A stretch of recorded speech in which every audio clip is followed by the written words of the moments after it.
Welcome to Tamil பட்டாளம். இன்றைக்கி நம்ம குரூப் 2A மெயின்ஸ்க்கான ரிவிஷன் பார்த்துட்ருக்கோம். அதில் இன்றைக்கி தமிழ்நாடு வளர்ச்சி நிர்வாகம் பார்க்கலாம். குழந்தை திருமண தடை சட்டம் கொண்டு வரப்பட்ட ஆண்டு கேட்டிருக்காங்க. குழந்தை திருமண தடை சட்டம் எப்போ கொண்டு வந்திருக்காங்க அப்படின்னா 2006. சென்னை பல்கலைக்கழகம் எந்த ஆண்டு நிறுவப்பட்டது? எப்போ நிறுவப்பட்டது அப்படின்னா 1857 சென்னை பல்கலைக்கழகம் நிறுவப்பட்டிருக்கு. நீதி கட்சியின் முதல் தலைவர் யார் அப்படின்னா, நீதி கட்சியோட ஃபர்ஸ்ட் தலைவர் யாரு அப்படின்னா தியாகராயர். தலைவர் கேட்டிருக்காங்க, சிஎம் கேட்கல. முதல் தலைவர் யாரு அப்படின்னா தியாகராயர். தென்னிந்திய விடுதலை கூட்டமைப்பு பிற்காலத்தில் எவ்வாறு அழைக்கப்பட்டது அப்படின்னா, இந்த தென்னிந்திய விடுதலை கூட்டமைப்பு தான் பின்னாடி நீதி கட்சி அப்படின்னு சொல்லிட்டு அழைப்பாங்க. பிராமணர் அல்லாதோர் கூட்ட அறிக்கையினை வெளியிட்டவர் யார் அப்படின்னா, யார் வெளியிட்டிருப்பாங்க? தியாகராயர் தான். செம்பி தியாகராயர். அதே தியாகராயர் தான் வெளியிட்டிருக்கார். வால்மீகி அம்பேத்கர் ஆவாஸ் யோஜனா வறுமை கோட்டுக்கு கீழே வாழும் யார் பயன்பெற வீடுகள் வழங்கப்பட்டது? யாருக்காக வழங்கப்பட்டது அப்படின்னா நகர்ப்புற குடிசைவாசிகளுக்காக வழங்கப்பட்டது தான் என்னது? இந்த வால்மீகி அம்பேத்கர் ஆவாஸ் யோஜனா. ஜமீன்தாரி முறையை இந்தியாவில் அறிமுகப்படுத்தியவர் யார் அப்படின்னா, ஜமீன்தாரி முறை காரன் வாலிஸ். கார் வச்சிருக்கவங்க ஜமீன் அப்படின்னு ஞாபகம் வச்சுக்கோங்க. ஜமீன்தாரி அப்படின்னா காரன் வாலிஸ். தேசிய கிராமப்புற சுகாதார திட்டத்தின் ஒரு பகுதியாக குழந்தை பரிசோதனை மற்றும் குழந்தையினுடைய பாலினம் அதெல்லாம் எவ்வாறு அறியப்படுகிறது அப்படின்னு சொல்லி கேள்வி. இது என்னன்னா ராஷ்டிரிய பால் ஸ்வஸ்திய காரியக்ரம். அது மூலமாக தான் நம்ம என்ன பண்ணிக்கிறோம்? சுகாதார திட்டம், பெண்கள் சார்ந்த சுகாதார திட்டத்தில் வரும். யாரால் தேசிய புலம்பெயர் தகவல் அமைப்பு அமைக்கப்பட்டது? யாரால அப்படின்னா தேசிய பேரிடர் மேலாண்மை ஆணையம். தேசிய பேரிடர் மேலாண்மை ஆணையம், தேசிய புலம்பெயர் தகவல் அமைப்பு. தேசிய கிருஷி கர்மன் விருதை 5 முறை பெற்ற மாநிலம் எது அப்படின்னா நம்ம தமிழ்நாடு தான். 5 முறை வாங்கியிருப்பாங்க தேசிய கிருஷி கர்மன் விருது.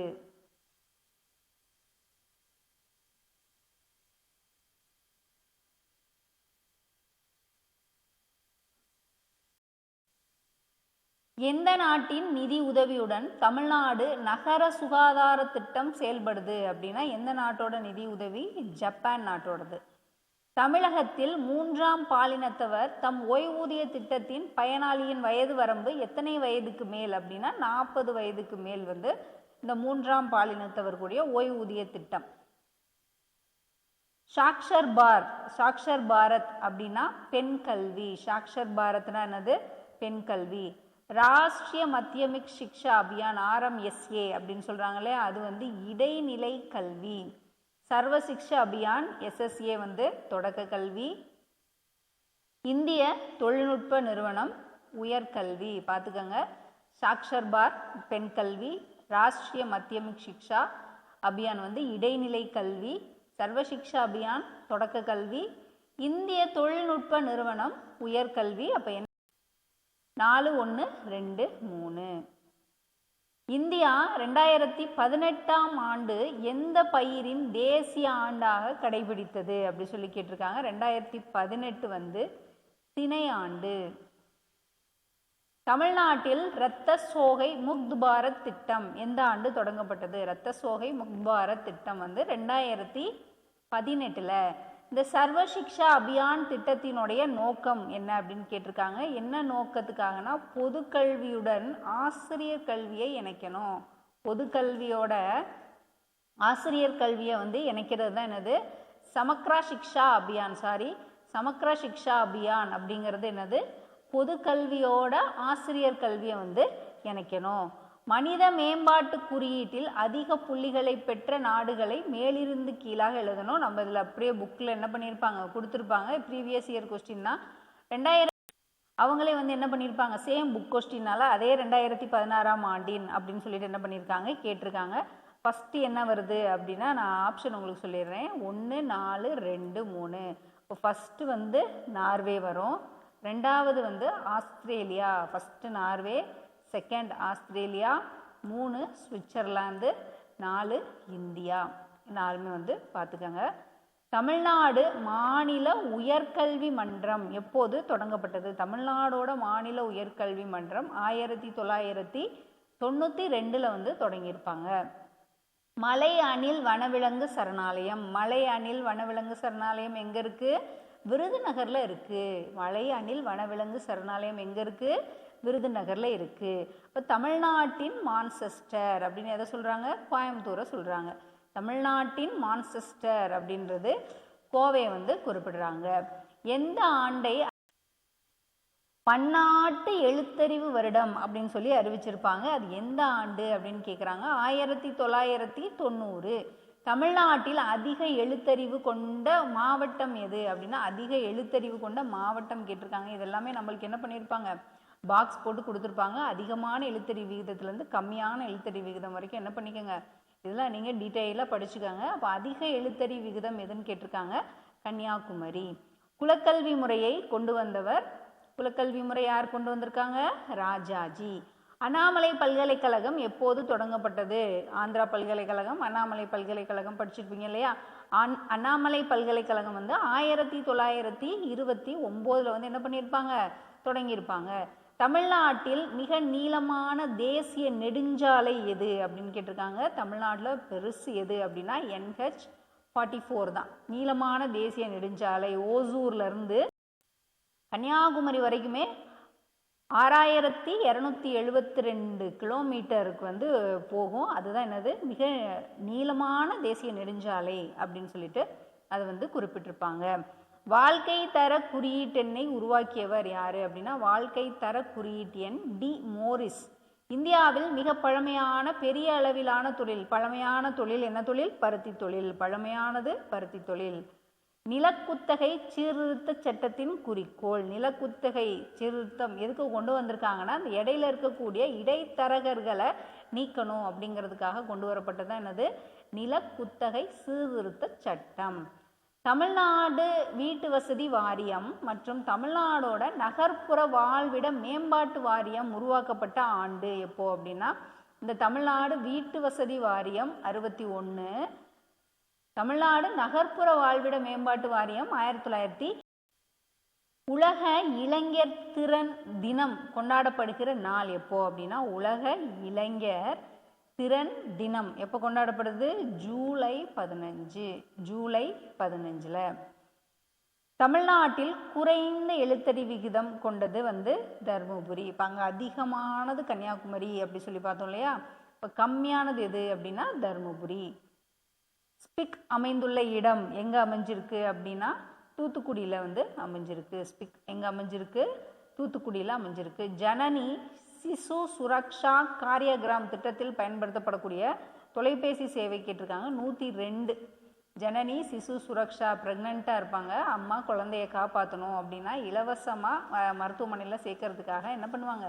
102 தொலைபேசி எண் வந்து கொடுத்துருக்காங்க. தமிழ் இணையம் பல்கலைக்கழகம் எப்போது தொடங்கப்பட்டது? தமிழ் இணைய பல்கலைக்கழகம் 1900. எப்போ தொடங்கியிருக்காங்க? இணைய பல்கலைக்கழகம் இணையம் 1983. 2011 மக்கள் தொகை கணக்கின்படி தமிழகத்தின் கல்வியறிவு விகிதம் அப்படின்னா, தமிழகத்தோட கல்வியறிவு 80.09%. ஒரு 10th புக்கில் ஒரு மாதிரி இருக்கும், 11th புக்கில் ஒரு மாதிரி இருக்கும், அதனால் கன்ஃபியூஸ் ஆகிக்கிறாதீங்க. 80.09%.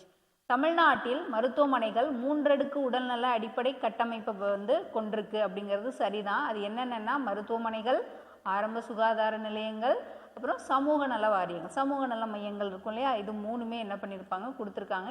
A மற்றும் R வந்து சரி. இது 2மே என்னது? சரிதான். 3 அடுக்கு தான் இருக்குது தமிழ்நாட்டோட மருத்துவமனைகள். அது என்னென்னா மருத்துவமனை இருக்குது, ஆரம்ப சுகாதார நிலையங்கள் இருக்குது, சமூக நல மையங்களும் இருக்குது.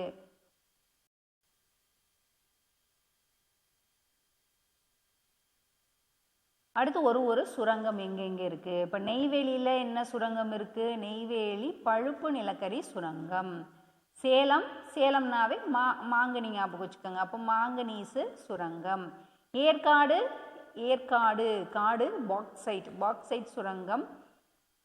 கஞ்சமலை இரும்பு தாது சுரங்கம் வந்து கடைசியில் கஞ்சமலையில் வருது. அப்போ 4, 3, 2, 1.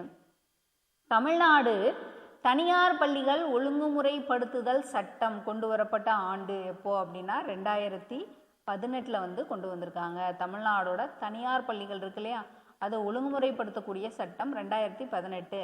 எல்காட் எப்போ கொண்டு வந்திருக்காங்க? 1977. டைசல் அப்படிங்கிறது என்ன அப்படின்னு கேட்டிருக்காங்க. டைசல்னா உயிரி பூங்கா. அடங்கல் வலை பயன்பாடு செயலியை உருவாக்கியுள்ள நிறுவனம் எது அப்படின்னு கேட்டிருக்காங்க. நம்ம தமிழ்நாடோட மின்னாளுகை முகமை கவர்னன்ஸ் சொல்லுவாங்க இல்லையா, அதுதான் என்ன பண்ணியிருக்காங்க, இந்த அடங்கல் வலை பயன்பாடு செயலியை வந்து உருவாக்கியிருக்காங்க. பல்கலைக்கழக கல்வியை பற்றி ஆராய யார் தலைமையில் 1942 கமிஷன் அமைக்கப்பட்டது அப்படின்னா, அவங்க எல்லாமே வரிசையாக வந்து கல்விக்காக போடப்பட்ட குழுக்கள் தான்.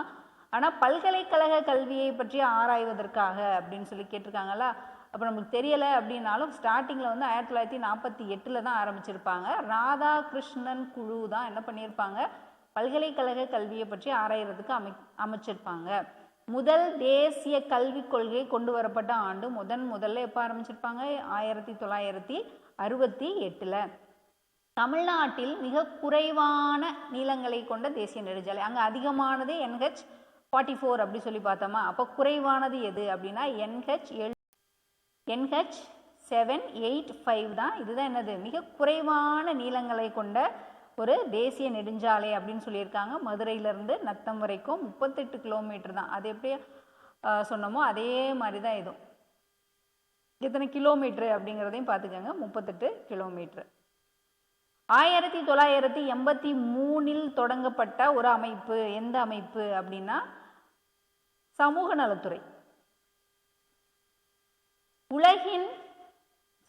உலகின் இரண்டாவது மிகப்பெரிய சதுப்பு நில காடாக உள்ளது எது? உலகத்திலேயே மிகப்பெரிய சதுப்பு நில காடு எது அப்படின்னா பிச்சாவரம் தான். மாவட்டங்களை அவை கொண்டுள்ள காடுகளின் அளவை கொண்டு இறங்கு வரிசையில் எழுத சொல்லியிருக்காங்க. இறங்கு வரிசையில் எழுதணும்னா மேல இருந்து கீழே வந்து என்ன பண்ணுங்க வாங்க, என்னென்ன வரும் அப்படின்னா நான் ஆப்ஷன் வந்து சொல்லிடுறேன். 1, 4, 2, 3. ஃபஸ்ட்டு என்ன வருது? தர்மபுரி. ரெண்டாவது கோயம்புத்தூர். ஃபஸ்ட்டு தர்மபுரி, அப்புறம் கோயம்புத்தூர், ஈரோடு, வேலூர். கடைசியில் தான் என்னது வேலூர். காடுகளோட அளவை பொறுத்து என்ன ஆகுது, மாறுபடும். ஃபஸ்ட்டு என்ன வரும்? தர்மபுரி வரும். 3280 கிலோமீட்டர் பரப்பளவு வந்து இது வந்து இருக்கும். அப்போ கடைசியில் என்ன வருது? ஈரோடு வந்திருக்கு. இது வந்து 2427 கிலோமீட்டர் தூரம் வந்து பரப்பளவு இருக்கும். இதை நம்மளுக்கு என்ன பண்ணியிருப்பாங்க, அப்படியே அட்டவணை போட்டு நம்மளுக்கு கொடுத்துருப்பாங்க புக்கில். ஸோ வந்து அப்படியே படிச்சுக்கிட்டிங்கனாலும் நல்லது. கீழேருந்து மேலே போகணும். ஃபஸ்ட்டு மேலேருந்து கீழே படிச்சுக்கிட்டிங்கனாலும் நீங்கள் ஏறு வரிசையில் எழுதுக அப்படிங்கிறப்போ வரிசைப்படுத்திட்டு அதை வந்து மாற்றிக்கலாம். தென்னிந்தியாவின் நெற்களஞ்சியம் என்று அழைக்கப்படக்கூடிய டெல்டா கேட்டிருக்காங்க. காவிரி டெல்டா. தமிழ்நாட்டு மக்களின் இரண்டாவதாக முக்கியமான உணவு பயிர் லிஸ்ட்டில் இப்போ சிறுதானியங்கள் இருக்கு. சிறுதானியங்கள் 2011 ஆண்டு மக்கள் தொகை கணக்கெடுப்பின்படி தமிழ்நாட்டின் மக்கள் அடர்த்தி தமிழ்நாட்டில் சதுர கிலோமீட்டருக்கு எவ்வளோ அப்படின்னா 555. தமிழ்நாட்டின் வற்றாத ஜீவநதி அப்படின்னு எந்த நதியை சொல்றாங்க? தாமிரபரணி ஆறு தான் வற்றாத ஜீவநதி. எந்த சரத்தின்படி 14 வயதுக்குட்பட்ட குழந்தைகளுக்கு இலவச மற்றும் கட்டாய கல்வி கொடுக்குறாங்க அப்படின்னா சரத்து 45 வந்து குறிப்பிட்டிருப்பாங்க. 14 வயசுக்குட்பட்ட குழந்தைகளுக்கு இலவச மற்றும் கட்டாய கல்வி கொடுக்கணும். தேசிய கல்விக் கொள்கை யாருடைய தலைமையின் கீழ் பாராளுமன்றத்தில் ஏற்படுத்தப்பட்டது? அந்த தேசிய கல்விக் கொள்கையை அறிவிச்சிருக்காங்களே, அது ராஜீவ்காந்தி பீரியட்ல. தமிழக அரசின் மின்னாளுமை கொள்கை அப்படின்னு சொல்லிட்டு 2014 தான் வெளியிட்டிருப்பாங்க. தமிழ்நாட்டில் சத்துணவு திட்டம் தற்போது பின்வரும் எந்த துறை மூலமாக செயல்படுத்தப்பட்டு வருதுன்னா இந்த சமூக நலத்துறை மூலமாக தான் செயல்பட்டு வருது. 1925 சென்னை 1000 விளக்கில் பகல் உணவு திட்டத்தினை தொடங்கியவர் யார்? பகல் உணவு திட்டம் அப்படி சொல்லிட்டு ஆரம்பத்திலேயே தியாகராயர் வந்து என்ன பண்ணியிருப்பாங்க, சென்னை 1000 விளக்கில் கொண்டு வந்திருப்பாங்க. அதுதான் இப்போ வரைக்கும் என்ன ஆகுது, காலை உணவு திட்டம் அப்படிங்கிற அளவுக்கு கொண்டு வந்துட்டாங்க. தமிழ்நாட்டில் பள்ளி மாணவர்களது புத்தக சுமையினை குறைக்கும் நோக்கத்தோடு முப்பருவ முறை கொண்டு வந்திருப்பாங்க இல்லையா, 3 டேர்மாக பிரித்து புக்ஸ் வந்து கொடுக்குறாங்க. அப்படிங்கிறப்ப 2012, 13, 2, 3 அப்படின்னு சொல்லிட்டு 3ஆக பிரிக்கிறாங்க இல்லையா முப்பருவ முறை. அப்போ 3ன்னு தான் முடியுது. இப்போ 2012, 13 விவசாயிகள் தினம் எந்த நாள் கொண்டாடப்படுகிறது அப்படின்னா விவசாயிகளுடைய தினம் விவசாயிகள் அப்படின்னாவே கடைசியில் போயிடுறாங்க, ஞாபகம் வச்சுக்கோங்க, உழைக்கிறவங்களுக்கு மதிப்பே இல்லை. விவசாயிகள் தினம் டிசம்பர் 23, ஞாபகம் வச்சுக்கிறதுக்காக சொல்லியிருக்கேன். 23. புவிசார் குறியீடு பதிவு மையம் இந்தியாவில் எங்க உள்ளது அப்படின்னு கேட்டிருக்காங்க. புவிசார் குறியீடு பதிவு மையம் எங்க இருக்கு அப்படின்னா சென்னையில் இருக்கு. தமிழ்நாடு ஒருங்கிணைந்த ஊட்டச்சத்து திட்டம். இந்த ஊட்டச்சத்து திட்டம் அப்படிங்கிறது ரொம்ப முக்கியம். ஒருங்கிணைந்த ஊட்டச்சத்து திட்டம் நம்மளுக்கு இதுவும் 10th புக்லேயே கொடுத்துருப்பாங்க. 1980. தமிழகத்தில் அமைந்துள்ள உலகின் மிகப்பெரிய காகித தயாரிப்பு நிறுவனம் அமைந்துள்ள மாவட்டம் அப்படின்னு சொல்லி கேட்டிருக்காங்க. மிகப்பெரிய காகித தயாரிப்பு கரூர்ல வந்து அமைஞ்சிருக்கு. பெரியார் 15 ஆண்டுகளில் எத்தனை முறை சிறை சென்றதால் 15 ஆண்டுகளில் எத்தனை முறை சிறை போயிருப்பாரு? 23 முறை சிறை போனதுனால அவர் என்னன்னு சொல்றாங்க? சிறை பறவை அப்படின்னு சொல்லிட்டு பெரியாரை வந்து கூப்பிடுறாங்க. ஸ்ரீவில்லிபுத்தூர் கோபுரத்தை தமிழக அரசு சின்னமாக உருவாக்கியவர் யார் அப்படின்னா குமாரசாமி ராஜா. இந்தியாவின் மென்பொருள் ஏற்றுமதியில் தமிழ்நாட்டினுடைய பங்கு. மென்பொருள் ஏற்றுமதியில் தமிழ்நாடு 17%. தமிழ்நாடு பிற்படுத்தப்பட்டோர் நல ஆணையம். பிற்படுத்தப்பட்டோர் நல ஆணையம் எப்போ அப்படின்னா 1993. பெரியாரின் 3வது சுயமரியாதை மாநாடு எங்கு யாருடைய தலைமையில் வந்து நடைபெற்றது? 3வது கேட்டிருக்காங்க. அப்போ ஃபர்ஸ்ட் மாநாடு 1929 செங்கல்பட்டு, WBS சவுந்தரபாண்டியன் அவங்க தலைமையில் வந்து நடந்திருக்கும். 2வது மாநாடு ஈரோடில் நடக்கும். அடுத்த வருஷம் 1930 ஜெயக்கர் தலைமையில் வந்து நடந்திருக்கும். நம்மளுக்கு கேட்டிருக்கிறது என்ன மாநாடு? 3வது சுயமரியாதை மாநாடு வந்து கேட்டிருக்காங்களே, இது விருதுநகரில் 1931 காஞ்சி சண்முகம் அப்படிங்கிற 3வது மாநாடு வந்து நடத்தியிருப்பாங்க. தமிழ்நாட்டில் சமச்சீர் பள்ளி கல்வி முறை சட்டம் இயற்றப்பட்ட ஆண்டு. அங்கே வந்து முப்பருவ முறை பார்த்தோம் இல்லையா? இப்போ சமச்சீர் கல்வி 2010. பைரைட் தாது தமிழ்நாட்டில் கிடைக்கக்கூடிய இடம். பைரைட் தாது விழுப்புரம். விழுந்துருச்சு. பைரைட் தாது விழுப்புரம். இந்தியாவின் முதல் நீர்மின் நிலையம் எந்த மாநிலத்தில் உள்ளது? இந்தியாவில் முதல் நீர்மின் நிலையம் மேற்கு வங்காளம். மக்காச்சோளம் உற்பத்தியில் தமிழ்நாடு எத்தனையாவது இடத்துல வந்து இருக்கு அப்படின்னா முதல் இடத்துல வந்து இருக்கு மக்காச்சோளம் உற்பத்தியில. தமிழ்நாட்டின் 69% இடஒதுக்கீடு மசோதாவிற்கு குடியரசுத் தலைவர் ஒப்புதல் வழங்கிய நாள் வந்து கேட்டிருக்காங்க. இந்த 69% இடஒதுக்கீடு இருக்கு இல்லையா, அதுக்கு தமிழ்நாட்டில் எப்போ மசோதாவுக்கு ஒப்புதல் கொடுத்துருக்காங்க குடியரசுத் தலைவர் அப்படின்னா 19 ஜூலை 1994.